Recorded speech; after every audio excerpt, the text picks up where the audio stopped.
Good morning, ladies and gentlemen. Welcome back to the channel. If you're new here, welcome. We're going to do some sports betting lines here. Going to go over the lines for the Georgia and Ole Miss game, probably the biggest game of the week, along with the Alabama LSU game over in the SEC as well. Two huge games in the SEC today. Let's go over the spread, money line, over, under. I'll show you where the lines are set at right now, where the money's going, what it's looking like, what the line movement's looking like, and then at the end of this video, we'll do some player props as well. So if you're a player prop person, stick around for the end. We're going to get into some player props. Before I get going, guys, please drop me a like and push this video to more people. We're trying to grow this channel. If you're a subscriber already, you know what we're trying to do here. We're trying to grow big, trying to grow this army against the sports books. But let's get right into it. Georgia, Ole Miss. Like I said, right now it's Friday, November 8th. It's early in the morning. It's about 6:30. But this game is Saturday, November 9th. 1:30 p.m. Mountain Standard Time. It's going to be 3:30 Eastern Time. You can figure out your time zone from there, wherever you're at in the country. This game is going to be at Vaught Hemingway Stadium. I love saying that. Vaught Hemingway. I don't know if that's French or what, but Ole Miss is the home team for this one. 67 degrees at game time, so weather should not be a factor. We got some good football weather here for November. Down south, they get to play in good football weather. Up north, it's already snowing. Teams are starting to play in the cold. Anyways, guys, Georgia's sitting at 5-1. Ole Miss sitting at 6-2. This is a huge game for the SEC championship outcome, playoff bids.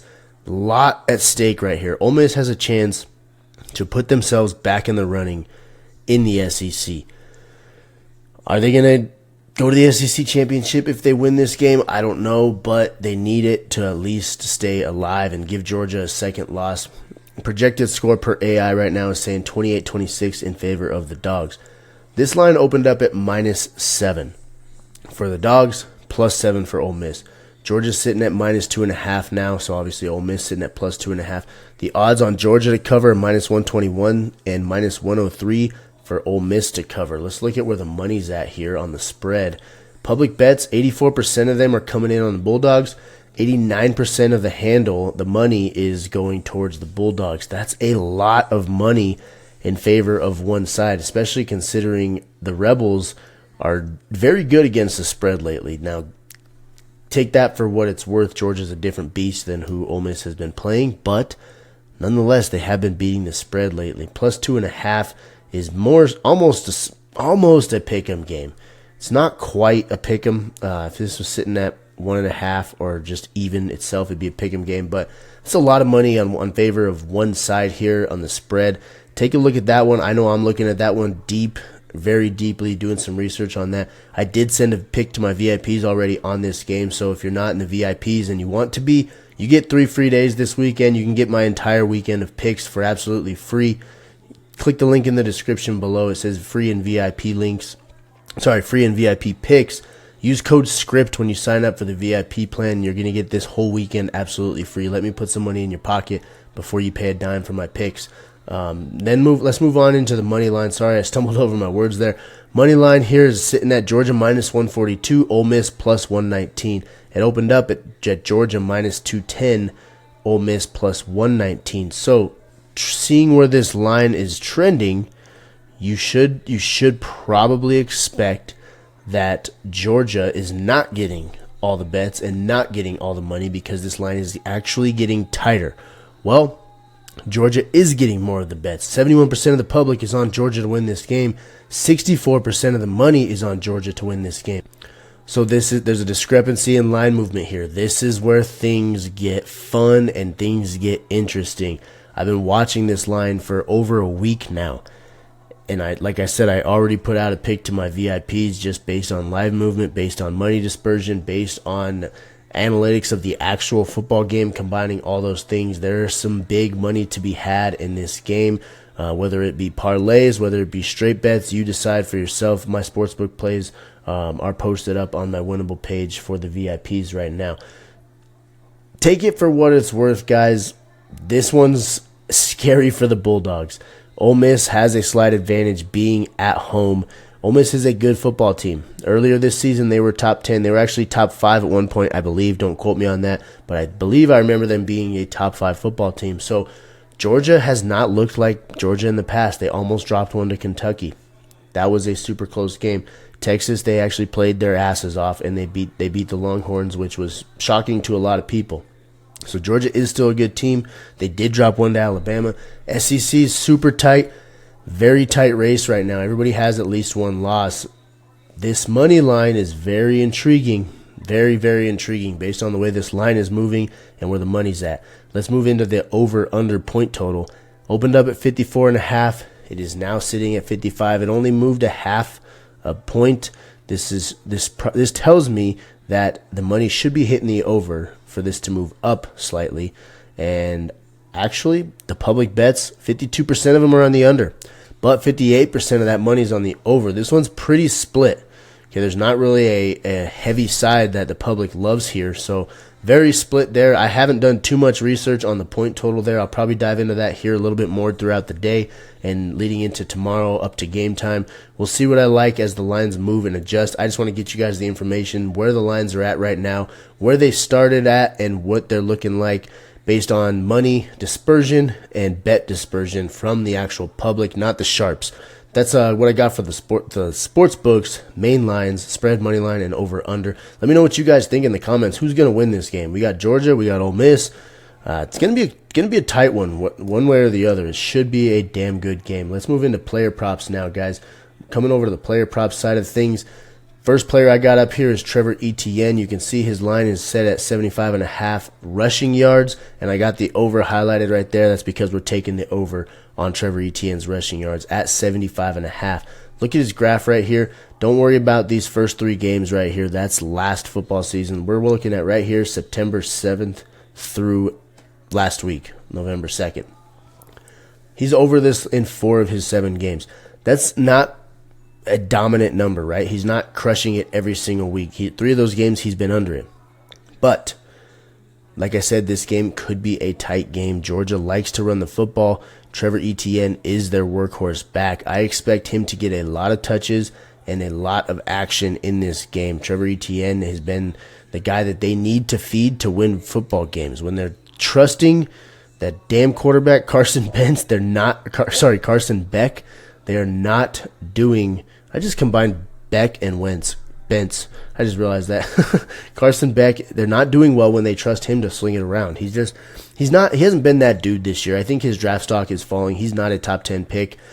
He's throwing interceptions left and right. He's kind of screwing his team this year. That Bama game was bad. Even the Texas game, they're lucky they didn't get down to a big deficit right away with Carson Beck, the way he played, throwing interceptions early in that game. So I do believe they're going to ride Trevor Etienne in this one. Last week against Florida, he only got 29 yards rushing. They were in control of that game pretty handily. They didn't have to force a game plan, force anybody the football. They were just kind of doing what they wanted at will. 34-20. Florida did play them decently. Georgia's defense didn't do great against Florida's offense, but nonetheless, they still won that game pretty handily. Against Texas here, Trevor Etienne was a big part of that game plan. Go back and watch the highlights on that one. Like I said, Carson Beck struggled early. They turned it to Trevor Etienne. They started moving the ball all the way down the field, punching it in to score. So far, when they win, their winning recipe in big games is to run the damn football. And they need to do that to beat Ole Miss. Trevor Etienne's going to be involved. Take him over 75.5 rushing yards. Then move on to the next pick. We're going to go with Jackson Dart. This one looks scary as hell. Trust me, I get it. This one looks scary as hell. His longest pass completion line is set at 42.5 yards. That's a bomb. That is a big completion, but we're actually going to take the over. Looking at it, it's like, hell no. What in the hell is this line doing at 42.5? Well, look at his graph, boys and girls. Just look at it. Take it in for a second. Damn near every game he's completed a pass over 42.5 yards. The Oklahoma game down here, 35 was his long, so that was under. 28 right here, so that was his longest reception or completion in that game. Back here, this game was last season. I'm not looking at last season. Every other game, 7 of 9 games, he's completed a pass over 42.5 yards. So it seems like a huge number, an astronomical number when you're just talking football in general. But when you look at the data, it's backed up. 42.5 yards is not a a long shot for Jackson Dart. They do take shots and they do complete them. He's got good chemistry with his receivers. I like the over here. Just looking at the data and stuff, I don't bet with my heart. I don't bet with my what am I trying to say? Preconceived notions of what a longest pass could or should be. I just bet based on the data, and this pick is actually backed by trends. Looking at this chart and looking at what they like to call down there, they do take shots. I mean, they've always taken shots. If you look at who their coach is, Lane Kiffin has never been afraid to push the ball downfield. So I keep repeating myself on this one. I just want to reinforce that, yes, this looks stupid as hell, 42.5, but I'm taking the over, guys. Let me know what you think. You tailing that one? You're not tailing that one? Am I crazy? I just want to know what you guys think there. And then we're going to go, this one should be a pretty easy one just to add to it. This takes our slip from a 3x to a 6x payout. And real quick, before I get into this one, I am putting these picks in on Dabble. Dabble gives you a $25 free bet when you sign up. So that you don't have to spend any of your own money. They just give you $25. You can put this on that $25 on this lineup right here. It's a 6x payout. So you're going to get some money straight in your pocket if we hit this pick right here. When you sign up, make sure you use promo code SSWIN. That gets you that $25 free bet. So sign up, use that promo code. You're going to get that easy free money, and then you can 6x it, and then you have all that money to play with for the rest of the football season. So really super good deal that Dabble does with that. I like that they just give their new users free money to try out their app. And it's a really fun app. You can actually share your picks with your buddies and stuff. So Dominic Lovett here, over 23.5 yards for his longest reception. That's where the line is set, 23.5 yards. We're actually not going to take the over. We're going to take the under. And the graph is kind of why. I also watch a lot of Georgia football, and Lovett's not their burner. He's not their deep shot guy. If this was Arian Smith, I'd probably be a little bit hesitant to take his under, but this is Dominic Lovett. Even David Bell, I'd be hesitant to take David Bell's under. Those are the two guys that are going deep, taking deep shots, getting long receptions. Lovett's more their possession guy. He's their third and medium type of guy. Let's get him the ball, get a first down. He's not the deep guy. Yes, 2 games here, he did go over 32 and 33. But when your longest reception on the season is 33 yards, it shows you that you're not the deep threat. Deep threats, longest receptions are more like 50, 60, something like that. So just look at his chart, guys. This is the first game of the season, so 8 games so far on the season. 2 games, he's gone over it. The rest, the other 6, he's gone under it. Pretty easy pick for me right there. I'm taking Lovett on the under at longest reception, 23.5 yards. Again, these are on Dabble. Lock them in right there. Code SSWIN gets you that free $25. That's all I got for you guys. There's the picks. Dominic Lovett, under 23.5 longest reception. Jackson Dart, over 42.5 longest completion. And Trevor Etienne, over 75.5 rushing yards. And a real quick recap from Thursday Night Football. I saved the recap for the end now. I used to do my recap at the beginning, and a lot of people just wanted the info before. And if you want the recap, you can stick around to the end.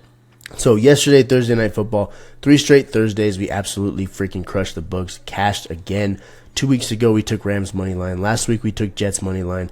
People said I was absolutely fucking bonkers for taking both of those on the money line, but it's not about what you think. It's about what the data shows, what the line movement shows, where the money shows, or where the money's at, what that shows. And we hit on those. And then last night, again, we hit actually a 2-pick parlay. I didn't love the main lines where they were standard, so I actually adjusted, took alt lines, took Bengals +8 and Bengals, total 40 over 47 for the game. We hit both of those, cash, turned that into +122 odds. 2-pick parlay. That one cashed for all the VIPs. Sent it out to them yesterday.